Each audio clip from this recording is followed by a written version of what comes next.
वादी कश्मीर, सरसब्ज़ो शादाब कुदरती मनाजिर, घने जंगलात, बहते झरनों, कुदरती चश्मों और फल्क बोस पहाड़ों की सरजमीन आलमी इंसाफ के ऐवानों की तवज्जो की मुंतज़िर है।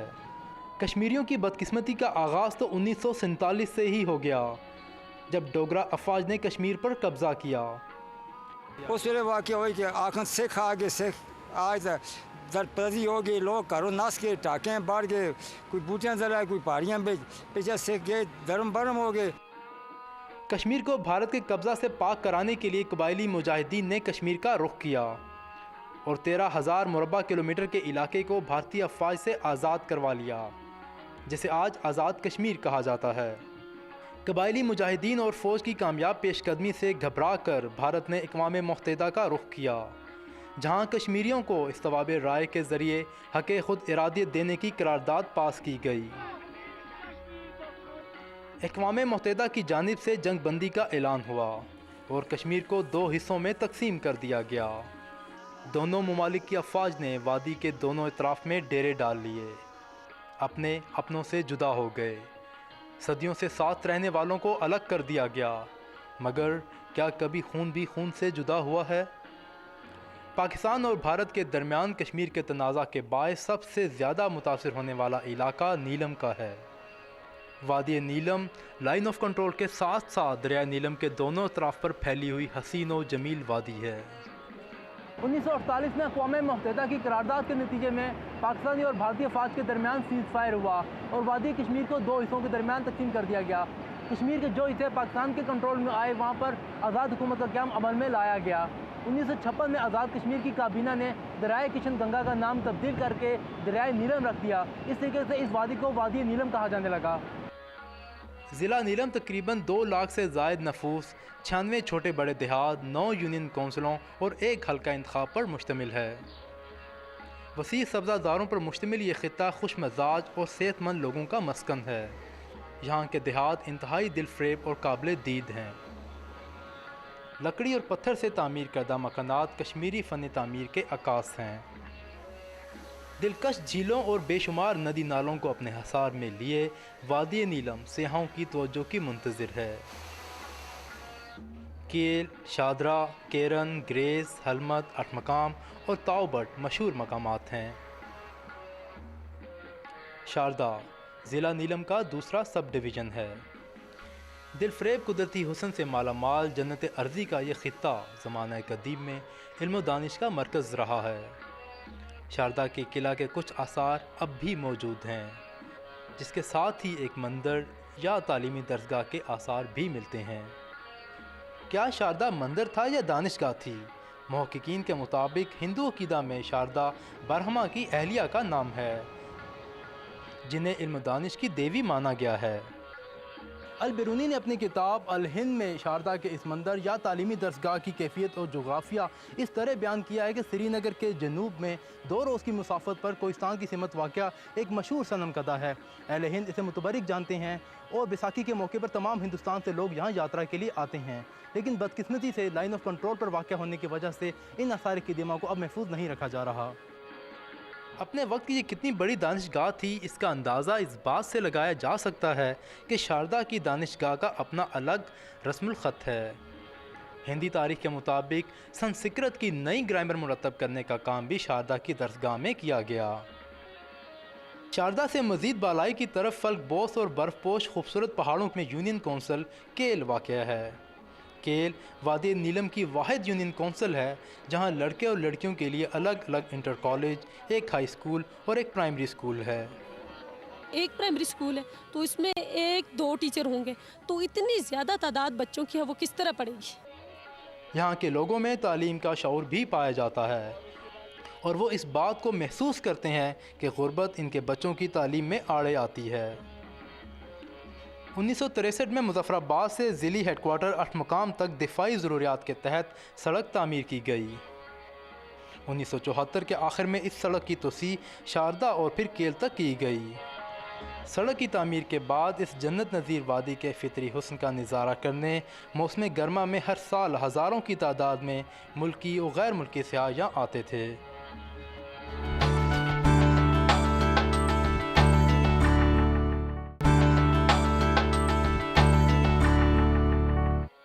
1979 के आखिर में मकबूजा कश्मीर में कश्मीरियों ने हसूल आज़ादी के लिए मुसल्लह जद्दोजहद का आगाज़ किया।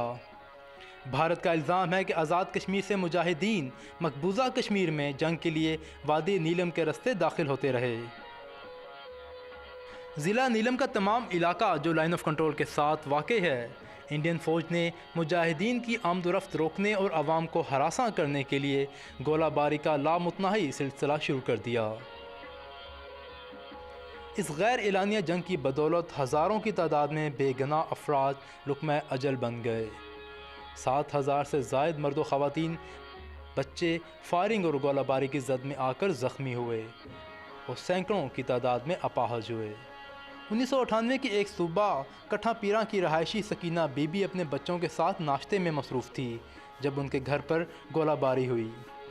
तमरेज़ खान का घर गोलाबारी से तबाह हो गया और इसकी अहलिया सकीना माजूर हो गई। क्या भीड़ लगी, सुबह 8 बजे का टाइम आज गोला लगा मकान था, 2 गोले लगे, एक मिस हो गया था लगा, दूसरा जो मकान था लगा बम पास है, उसने मकान भी तबाह कर छोड़ा और मैं भी ज़ख्मी हो गई। तमरेज़ खान को इसके घर तबाह होने और बीवी बच्चों के ज़ख्मी होने की खबर अखबार के ज़रिए मिली जब वो कराची में था। 1998 को 3 जून 1998 को बहुत ज़्यादा चैलेंज थी। तो मैं कराची में था। जब सवेरे में उठा तो मैंने अखबार पढ़ा, 3 बच्चे, एक मेरा भाई, एक बीवी, इसके फ़ोटो अखबार में नाम था कि ज़ख्मी हो चुके हैं। तो मैं शाम को जहाज़ में बैठ कर पहुँच आया। किसी वक्त भी शेलिंग का कोई वक्त नहीं था, दिन को भी हो सकती थी, रात को भी हो सकती थी, 24 4 दिन मसलसल भी शेलिंग आती थी। तो शेलिंग के दौरान में जब शेलिंग होती थी हम लोगों ने मोर्चे बनाए हुए थे। जब शेलिंग आ रही है तो बीवी बच्चों को लेकर मोर्चे में चले गए। कश्मीर में जंग की वजह से तमरेज़ खान के ख़ानदान ने बहुत तकलीफ़ें उठाईं, लेकिन तमरेज़ खान अब भी पुरअज़म है। उस वक्त जंग के दौर में हमारी जो फ़ौज होती है, हम अपनी फ़ौज को गोला बारूद राशन, हमारी औरतें आगे जो हमारी टॉप पोस्टें हैं वहाँ हमारी पोस्टें, वहाँ औरतें हमारी पहुँचाती हैं। यानी फ़ौज के पास रिकॉर्ड है, इसलिए कि कश्मीर एक हमारा ऐसा है, कश्मीर हमारी एक चीज़ है, उसके ऊपर हम लड़ेंगे, फ़ौज के साथ मरेंगे हम। तमरेज़ की बेटी इरम 10वीं क्लास में पढ़ती है। तवील गोलाबारी के नतीजे में इसकी पढ़ाई के कई साल ज़ाया हुए। जब हम छोटे हुआ करते थे तब तो नहीं थी, तब गोलाबारी हो करती थी। जब जो स्कूल में पहुँचते गोलाबारी शुरू होती तो फिर भागते घर आते, तो पढ़ने की कोई था ही नहीं। इस छोटी बच्ची को अभी से अपनी वादी के लोगों की महरूमियों का एहसास खाए जा रहा है। जिस तरह के गरीबों को आगे बढ़ने की भी इजाज़त दी जाए कि वो भी हाथ पिटा सकें मुल्क की तरक्की में। आजकल ऐसा होता है जो अमीर लोग होते हैं उनको जगह दी जाती है, जो गरीब होते हैं उनको हकीर समझ के पीछे छोड़ दिया जाता है। अठमकाम, लवात और केल के बाज़ार कई बार नज़र आतिश किए गए। 1300 से ज़ायद रिहायशी मकानात गोलाबारी से जलकर खाकसर हुए। तालीमी इदारे मुसलसल गोलाबारी के बायस बंद रहे और पूरी एक नस्ल तालीम से महरूम रह गई। 14 साल मुसलसल हम पे एक तरह की जंग मुसलसल रही, जिसकी वजह से हम लोग 50 साल तरक्की की दौड़ में पीछे चले गए। हमारा जो बच्चा डॉक्टर या इंजीनियर बनना चाहता था वो सिंपल FA करके की फ़ौज में चला गया। कश्मीर में मुसल्लह जद्दोजहद के दौरान मकबूजा कश्मीर में भारतीय अफवाज ने जुल्म सितम की इंतहा कर दी और मकबूजा इलाके से हज़ारों ख़ानदानों ने दरिया नीलम पार करके आज़ाद ख़ित्ते में हिजरत की। लाइन ऑफ कंट्रोल पर वाक़ इस मकाम का नाम लवात है। दरिया नीलम के उस पार का इलाका भारत के ज़ेर कंट्रोल है और मेरे पीछे जो घरों के ढांचे आप देख सकते हैं ये उन कश्मीरियों के हैं जो कि 1992 में जब पाकिस्तान और भारतीय अफवाज के दरमियान गोलाबारी का सिलसिला शिद्दत अख्तियार कर गया तो दरिया नीलम को पार करके पाकिस्तान की हदूद में दाखिल हो गए। 1992 में मकबूजा कश्मीर से हिजरत करने वाले एक काफ़िले में एक 7 साला बच्चा भी शामिल हो लिया और इसके वालिदैन को इस बच्चे के पाकिस्तान पहुँच जाने की खबर ना हुई। सलीम जानना चाहता है कि कई बरस तक जहाद कश्मीर की हमायत करने वाले अचानक कहाँ चले गए। हज़ारों नौजवानों का खून क्यों रायगां जाने दिया गया।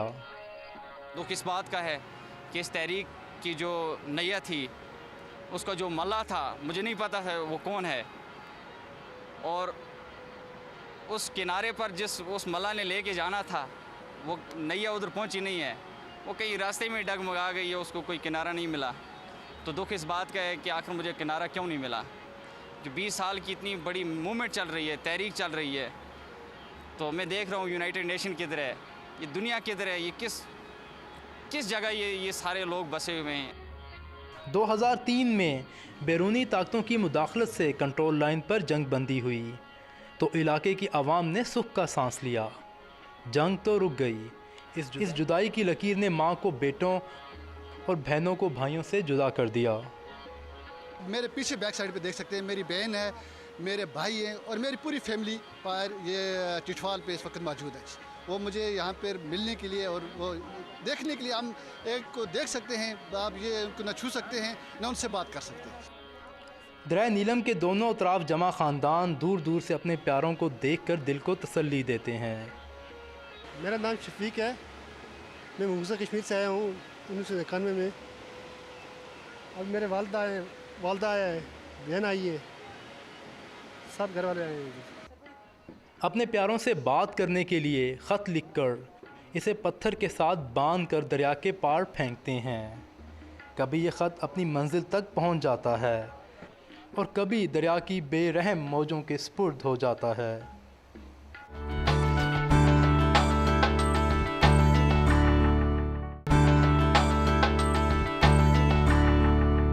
जन्नत अर्ज़ी का ये गोशा जहाँ कुदरत की बेपनाह फ्याजियों से माला माल है, इसके बरक्स यहाँ के लोग इक़्तिसादी और तालीमी लिहाज से पसमानदा चले आ रहे हैं। कंट्रोल लाइन के दोनों तरफ पाकिस्तान और भारतीय अफवाज की भारी तादाद मौजूद है। दोनों अफवाज ने कंट्रोल लाइन के दोनों तरफ बड़ी तादाद में बारूदी सुरंगें बिछाई हुई हैं, जो कि अक्सर नदी नालों में बहकर आबादी में पहुँच जाती हैं। वादी नीलम के देहात में इन बारूदी सुरंगों का निशाना बनने वाले अफराद अक्सर देखने को मिलते हैं। देखिए, माइंस तो दोनों फ़ौजों ने, पाकिस्तानी और इंडियन फ़ौजों ने जगाए हुए हैं दोनों तरफ। तो यहाँ पे लोग चूँकि देहाती लोग माल मवेशी दे के जाते हैं चराने के लिए, तो उसमें ये होता है कि अब बंदे भी बाज़ औक़ात डैमेज हो जाते हैं, माल मवेशी भी होता है। इसके अलावा ये जो आपको नाला नज़र आ रहा है, इसमें कभी कभार जब तो यानी आती है तो माइंस वगैरह बह के नीचे आ जाते हैं, तो आम रास्ते पर चलते हुए लोगों को पाँव उड़ जाता है। फ़ौज की मौजूदगी की वजह से इस खूबसूरत वादी में सेहत का फ़रोग़ मुमकिन नहीं हो सका और ना ही कारोबार और रोज़गार के मौके मौजूद हैं। गुर्बत जैसे इनका मुकद्दर बन चुकी है। सहूलत होनी चाहिए, स्कूलों भी होनी चाहिए, अस्पताल भी होनी चाहिए। इस वक्त ऐसे अस्पताल में कोई कुड़ी ऐसी औरतन बीमारी होती है, इस वक्त बहुत दूर जलना पैदा, उत्थे भी कोई ऐसी डॉक्टर नहीं और कोई नहीं। वादी नीलम के बसने वाले हमेशा पाकिस्तान और भारत के दरमियान अच्छे ताल्लुकात की दुआ मांगते हैं। पाकिस्तान और इंडिया के दरमियान अगर जो भी तल्लुकात ख़राब हो जाते हैं तो उससे हमारा बैड इफ़ेक्ट ये होता है कि हम लोगों के लिए जो प्रॉब्लम सबसे पहली होती है कि लाइन ऑफ कंट्रोल से पहला हिट जो वो बारूदी प्रॉब्लम या फायर होता है, सबसे पहले यहाँ होता है। अगर ज़रा बार भी किसी किस्म की टेंशन पाकिस्तान और हिंदुस्तान के दरमियान होती है तो उसका तमाम खिमाजा हमें भुगतना पड़ता है। हमारे रोंगटे खड़े हो जाते हैं, हमारे बच्चे परेशान हो जाते हैं जनाब। हम नकल मकानी पे मजबूर हो जाते हैं कि कहीं किसी पहाड़ी इलाके में जाकर पनाह लें, फिर उनकी फायरिंग से हमारी फसलें, मकानात वगैरह ये तमाम चीज़ें तबाह बर्बाद हो जाती हैं। 2005 के ज़लज़ले के बाद पहली बार हुकूमत ने समाजी तंजीमों और अक़वाम मुत्तहिदा को इस मुतनाज़ा इलाके में काम करने की इजाज़त दी।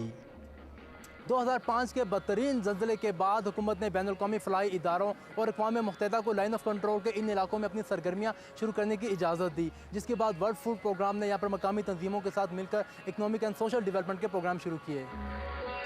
14 साल भारतीय गोलाबारी और फिर क़यामत खेज़ ज़लज़ला, अभी लोग संभलने भी ना पाए थे कि सैलाब ने वादी नीलम में तबाही मचा दी। जगह जगह इस दरिया के ऊपर पुल थे जो लोगों ने अपनी मदद के तहत तामीर किए हुए थे, लकड़ी के पैदल जो पुल थे वो सारे पुल जो हैं उस सैलाब के अंदर बह गए, लोगों के राब्ते मुनक़ते हो गए। असल में उस सीज़न में हमारे जो सप्लाई के डेपो वगैरह थे उनके अंदर डंपिंग वगैरह नहीं थी, जो हमारी दुकानात छोटी छोटी थी उनके अंदर सामान नहीं था।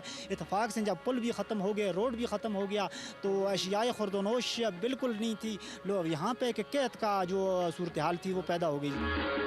ऐसी सूरत हाल में अक़वाम मुत्तहिदा के इदारा बराए खुराक ने सैलाब से मुतासरा और खुराक की कमी का शिकार वादी नीलम में अपनी इमदादी कार्रवाइयाँ शुरू कीं। कोई 20 दिन के बाद जो है यहाँ पे स्मॉल जीप्स के ज़रिए जो राब्ता सड़कें थी जो किसी न किसी सूरत में लोगों ने खुद बहाल कर ली थी, उनके ज़रिए पहले मरहले में जो है वो 16,500 घरों के लिए जो है वो खुराक का जो है वो मुमकिन बनाया। और पहले ही 2 दिनों में 250 मेट्रिक टन जो है वो केल और 230 मेट्रिक टन फूड जो है वो ग्रेज यूनियन कौंसिल में जो है वो तकसीम किया। जो वादी नीलम की जो 7 यूनियन काउंसिल हैं जिनको WFP ने टारगेट किया, उसमें हमने 1,22,500 लोगों को जो है वो खुराक की फराहमी को जो है वो यकीनी बनाया। इमदादी इदारे ने 6 माह तक इन इलाकों में फंसे हुए मुतासरीन तक मुफ्त खुराक पहुँचाई। 10-12 दिन असी फाके कशियाँ मेरे यहाँ सुर भुखे तो 10 दिन बाद इन्होंने तंजीमों सोन असों को आन के राशन देता है, आटे देते, दालियाँ दित्तियाँ, के देते। इंफ्रास्ट्रक्चर की बहाली के लिए खुराक की कमी का शिकार इस दूर अफ्तादा वादी में WFP ने काम के बदले खुराक करने का एक दिलचस्प मंसूबा शुरू किया। क्योंकि ये फ्लड से रिलेटेड जो है वो डिज़ास्टर था, तो इसमें जो इनके जो मेन लाइवलीहुड थे वो डैमेज हो चुके थे, पार्ट्स वगैरह डैमेज हो चुके थे।